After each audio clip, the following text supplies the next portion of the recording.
नमस्कार, मैं रूपा रजक सदीनामा की ओर से आ गई हूँ लेकर दिनांक 16 सितंबर 2022 का संपादकीय, जिसका शीर्षक है एक निशान एक विधान के बाद एक भाषा कब, जिसे लिखा है हमारे सह संपादक राकेश अचल जी ने। हिंदी न सिर्फ हमारी भाषा है बल्कि हमारी संस्कृति गौरव है। हिंदी हमारी मातृभाषा है। हाल ही में 14 सितंबर को हिंदी दिवस के रूप में मनाया गया। हिंदी न केवल देश की अस्मिता से जुड़ा हुआ सवाल है बल्कि राजनीति से भी जुड़ा है। और जानते हैं इस संबंध में आगे क्या कहते हैं हमारी संपादक महोदय। देश हर साल की तरह हिंदी पखवाड़ा मना रहा है। हिंदी दिवस निकल चुका है, लेकिन किसी ने भी हिंदी को आधिकारिक भाषा से प्रोत्साहित कर राष्ट्रभाषा बनाने का न संकल्प किया और न किसी ने हिंदी को कर्मकांड से मुक्ति के लिए कोई कोशिश की। कुछ लोग देश जोड़ने के लिए पदयात्रा में व्यस्त हैं और कुछ लोग अपने प्रतिद्वंदियों को तोड़ने में, तोड़फोड़ में उलझे देश को एक निशान और एक विधान मिल चुका है, लेकिन उसे एक भाषा की ज़रूरत शायद न कल थी न आज है और न कल रहेगी। आप माने या माने, लेकिन हकीकत ये है कि हिंदी आज देश की अस्मिता से जुड़ा सवाल नहीं है। हिंदी राजनीति से जुड़ा सवाल है और हिंदी की राजनीति करने वाले सभी राजनीतिक दल एक ही थैली के चट्टे बट्टे हैं। पिछले 75 साल में कांग्रेस समेत किसी राजनीतिक दल ने अपने चुनावी घोषणा पत्र में हिंदी को राष्ट्रभाषा बनाए जाने का मुद्दा शामिल नहीं किया। शायद किसी दल के लिए ये मुद्दा ही नहीं। देश की मौजूदा सरकार तमाम मुद्दों पर नेहरू की विरोधी है, लेकिन हिंदी के मामले में उसे नेहरू युग का त्रिभाषा फॉर्मूला आपत्तिजनक नहीं लगता, क्योंकि वो सुविधाजनक है। भाजपा देश की अकेली ऐसी पार्टी है जो एक निशान, एक विधान और एक भाषा के लिए कटिबद्ध मानी जाती थी। जम्मू कश्मीर से धारा 370 हटाकर उसने देश में एक विधान तो लागू कर दिया, कश्मीर का अपना ध्वज छीनकर एक निशान का लक्ष्य भी हासिल कर लिया, किंतु एक भाषा के मामले में पीछे हट गई। उसे पीछे हटना ही था, क्योंकि हिंदी के पीछे और कोई खरा नहीं दिखाई देता। हिंदी कल भी अनाथ थी, आज भी अनाथ है और शायद कल भी अनाथ ही रहेगी। हिंदी का दुर्भाग्य ये है कि अब उसके लिए लड़ने वाले काका कालेवर, कालीकर, हजारी प्रसाद द्विवेदी, सेठ गोविंद दास जैसे लोग अब किसी राजनीतिक दल में नहीं हैं। हमारी बिरादरी के वेद प्रताप वैदिक जैसे इक्का दुक्का लोग हैं, लेकिन उनका प्रताप इतना नहीं है कि वे हिंदी को राष्ट्रभाषा बनाने के लिए सरकार को विवश कर सकें। हिंदी बिरादरी केवल हिंदी सेवा के बदले सम्मान हासिल करने के लिए बची है। हिंदी की सेवा के लिए बनी तमाम अकादमियाँ हिंदी से ज़्यादा अपनी सेवा कर रही हैं। धारणा बन गई है कि हमारी हिंदी राष्ट्र को एक सूत्र में नहीं बांध सकती। ये काम तो केवल राजनीति ही कर सकती है।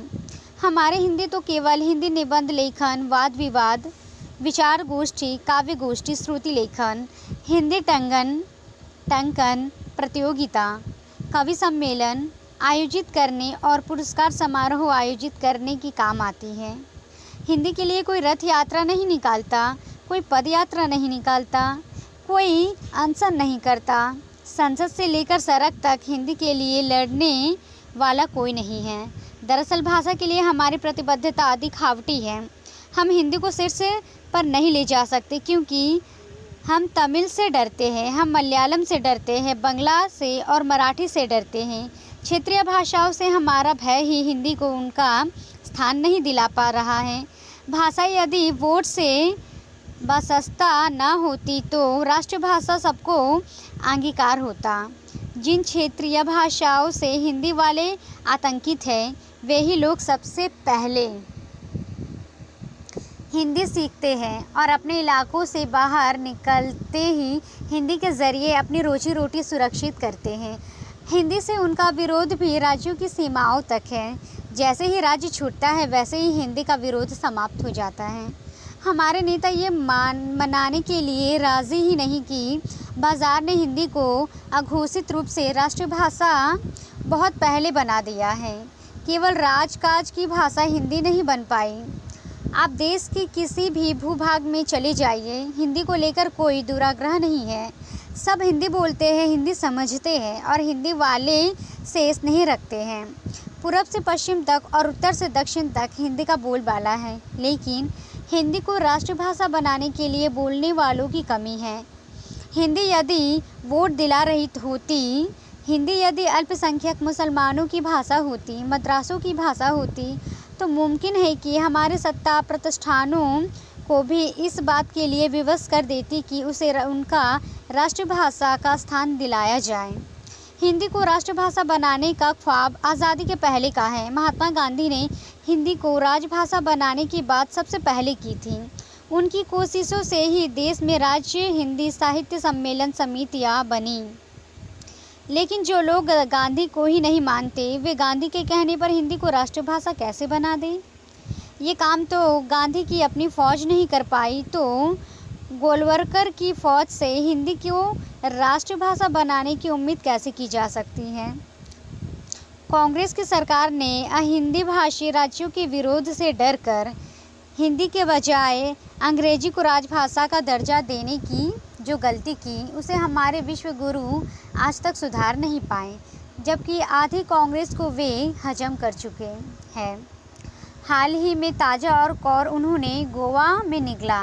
भाषाओं के लिए प्रतिबद्धता देखना हो तो पड़ोसी चीन की ओर देख लीजिए, पाकिस्तान की ओर देख लीजिए। कुछ वर्षों पहले मैं चीन में एक हवाई अड्डे पर फंस गया था।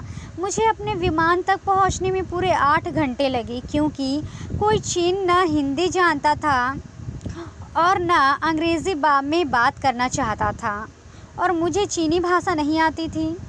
हमें संकेतों की भाषा से काम चलाना पड़ा, और एक हम है कि संयुक्त राष्ट्र में हिंदी में बोलकर गौरवान्वित हो लेते हैं। अरे भाई, संयुक्त राष्ट्र तो छोड़िए, आप देश में ही हिंदी ढंग से बोल लीजिए, उसे राजकाज की भाषा बना लीजिए, तो देश का और हिंदी का कल्याण हो जाए। हमें हिंदी को प्रभुओं की भाषा बनाना होगा। हमारा प्रभु वर्ग जब तक अंग्रेजी में बोलेगा, हिंदी का दुश्मन बना रहेगा। हमें आज़ाद हुए 75 साल हो गए। अपनी भाषा खोजने के लिए इतना समय कम नहीं होता? क्या भारत को विश्व गुरु बनने से पहले अपनी राष्ट्रभाषा की ज़रूरत नहीं है? क्या विश्व गुरु अंग्रेज़ी में ही दुनिया को शांति और अहिंसा का संदेश सुनाएंगे? हिंदी को भविष्य की गारंटी की भाषा बनाए बिना हिंदी का उद्धार नहीं होगा। जो लोग हिंदी को राष्ट्रभाषा के रूप में नहीं देखना चाहते, वे अच्छा हो हिंदी का श्राद्ध कर दें, हिंदी से पिंड छुड़ा ले गया जाए और पिंडदान कर आए हिंदी का। तो ये था दोस्तों हमारा आज का संपादकीय। कल फिर लौटेंगे एक नए विषय, एक नए संपादकीय के साथ। तब तक के लिए नमस्कार।